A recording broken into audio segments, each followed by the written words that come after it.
Hi, my name is Mr. Anderson, and I am mean to people on the internet. I'm always very polite about it, though. I just tend to ask tough questions and insist on the answers. And this is part of a continuing series where I talk about some of the techniques associated with doing that, so that you can force people to face the truth. Now, one of the things when you are asking people questions and you've got a specific point in mind that you know you're going to need for later is that you can't get distracted when they say something interesting or incorrect or that you wanted to talk about. You have to remain focused, and you have to make sure that you get the thing that you wanted to get first before you move on. If you don't stay on target, you can easily be led around and end up talking about parts of lots of different things but never actually nail anything down.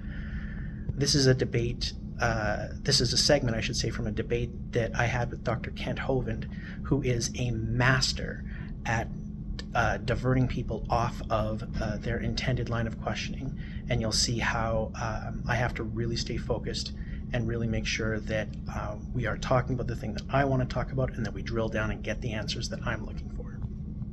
We're starting our attack run. That where is the evidence, which is the title of the debate, of anything that did not do this? The Bible says 24 times in the first 7 chapters they bring forth after their kind. What evidence does he have that this didn't happen? Just show it to me. Go ahead, Mr. Anderson. Well, we will get there, sir, and I'm going to try and get there as quickly as possible for you. If you give me some straight answers, then we can get there faster. These are not the tricky questions, as I told you. Switch to targeting computer.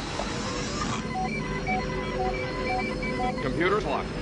I just want to establish the way that the Bible works, the way that you want us to interpret it, and what you mean by some of these things. So just answer my questions and we'll motor through. Now, what I am understanding from you is that we can't reinterpret and creatively reimagine the words of the Bible. So I can't say that God created animals via evolution, right?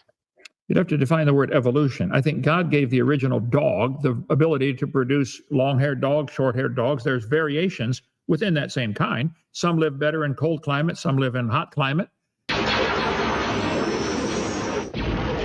Some run faster than others. I'm going to stop you right there because, as you say, we've already gone 35 minutes, and I'm getting some guff about that. So, sir, you know what evolution is. Let's not mince words. No, I do know not, that sir. Evolution in this context means descent with modification, usually by way of mutations, but sometimes by way of gene flow or natural or drift, and the natural selections of the mechanism. You know all that stuff. Let's not get sidetracked. All right. Well, let's just keep focused on our goal. Okay, if your definition of evolution is variations, I forget what you just said here. What you've just given, if I understood it all, was a definition of what everybody calls microevolution. Stay in attack formation. Which is variations that happen. Certainly they happen. But you want to believe and teach other people and have taught to schools that these variations mean an amoeba turned to a human. So the variations are always within the kind, which is what the Bible says. They will bring forth after their kind. I'll take them myself. Cover me. Yes, sir. I don't know of any exceptions to this rule that they bring forth after their kind. If you know, Stay on target. We're too close. Trying to get to those exceptions, sir. Well, just give it to us and quit babbling and just give us the example. Just give me answers to my questions and we'll get there. Go ahead. All righty. You gave a definition of microevolution that is not the real meaning of the word. There are 6 meanings to that word. We're too close. Stay on target. You only gave one. You know what, sir? I don't even care about debating the definition of evolution with you. I don't. Because we're not worried about evolution. We're not worried about species. We're worried about kinds. Okay. So that's what I want to talk about. Right? So what I wanted to ask you was, I cannot create, or it could have happened. God could have created birds within the wombs of lizards, but that did not happen. And the reason that it did not happen is because the Bible says that each animal brings forth after its kind. Right? No, that's not the reason it didn't happen. It's never been observed to happen. Okay, and why didn't it happen? It didn't happen. There's thousands of differences between lizards and birds. So right here in this moment, he desperately wants me to bite on one of two things. Either A, doubling down on, well, why didn't it happen? Or, preferably from his perspective, this whole thing about dinosaurs turning into birds. He'd really prefer that we talk about that rather than the thing that I'm drilling down on. And you'll see that that's not what we talk about. If you think a dinosaur turned to a bird, you need serious help. Go see a shrink. No, dinosaurs always make baby dinosaurs. And to say that lizards, the womb of the lizard brought forth a bird, is a religious belief. It's not scientifically accurate. There's way too many differences.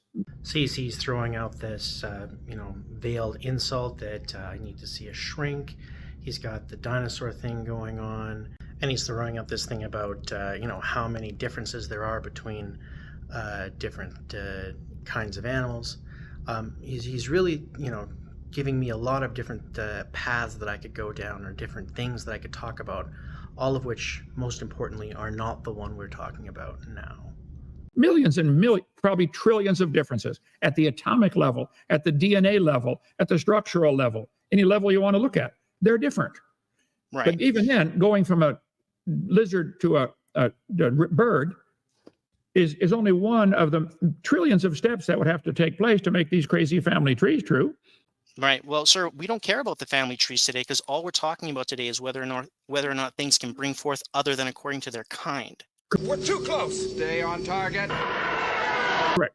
So a kind is defined in the Bible as a set of animals that can bring forth, right? Right. If they can bring forth, they are the same kind. Okay. Now, and that means, have, usually means put a caveat reproduce. here. In the last 6,000 years, they may have diversified to the point where, like the Chihuahua and the Great Dane, can no longer bring forth. They came from the same kind, but now they've reached a dead end. Okay. But it's not going to go any further than that. They're always going to be dog. All right, well, But again, this is man's classifying the animals. The animals don't care how we classify them. I know. Okay. So this is another thing that he does, and this one's a little bit more subtle, right? Is that he's now trying to change the topic, kind of, but not really, because those things that he's bringing up right now, those are things that I want to talk about, but they're the nuances and they're the details, and he would love now to get into those details before we've kind of established the baseline and established the general principles that we want to get into. And so you'll notice at this point I'm saying, we'll get into that, we're going to come back to that, but I need to lay the groundwork. And that's kind of an important subtlety. That's another sort of way that he's trying to take me off the path and change the topic. So a kind is a set of animals that can bring forth, right? That's what the Correct. Bible says, right? Correct. Right. Okay. And that usually means reproduce, make more Correct. of themselves, Uh-huh. right? Right. Okay. And that's another reason why each animal must bring forth after its kind, because the very definition of a kind is that it has to be able to bring forth and create life, right? Originally, that's the way it was created. As I said, there may be variations that have happened in 6,000 years where some are now sterile. Like there are dogs that can't have puppies, and they're still dogs. Yeah. All right. And just so we don't end up at odds, that's not a circular definition, is it? Like, as a matter of logic, it is possible for something to bring forth other than its kind. We just never see that in nature, right? I don't know that it's possible. We certainly never see it. It would not be scientific to say we could say it has happened. Anybody can believe that if they wish, but that's not the science. All the science is observation, of testing, demonstration. Millions of dog breeders around the world will tell you dogs bring dogs every time. Right. So this would have been a great one from his perspective for him to dodge, because if we didn't nail this one down, then what he could have done was say that kind is defined as essentially the things that were on the ark, and everything would have been for naught if he was able to sort of get me to abandon this for now. And then we get into this detail with respect to kinds, and then when he gets cornered, he can just sort of switch and go to this sort of sanctuary, which is where a lot of people who watch this video in the comments immediately try to go is, well, a kind is, anything that was descended from any of the animals that were on the ark. So tying that off and making sure that that's not an avenue for him to run later at this point was very important. Look, I don't want to get into the definition of science. I just want to make sure that this isn't some kind of logic trap where you're asking me something akin to show me a blood relation of mine that is not my blood relation, where it's I like think, the impossibility of doing that has nothing to do with evolution. It's just impossible by definition. But that's not what's going on here, is it? well, we talk about logic trap. You've been trying for 50 minutes to do that. Why don't you give us an example of one that didn't do it? I am trying, sir, to get there. Just work with me. Give me a simple answer. You're Okay. not trying to create a logic trap, are you? I'm trying to just present the truth that they always bring forth after their kind. So the answer to my question is no. I'm not trying to right? create a trap. No, Great, thank you. Let's move on. And please. so no other animal or no animal can create life other than its own kind, and new life will always be the same kind as the life it brought forth. That's your position. That's all that's been observed in all of history. Yes, correct. All right. Great.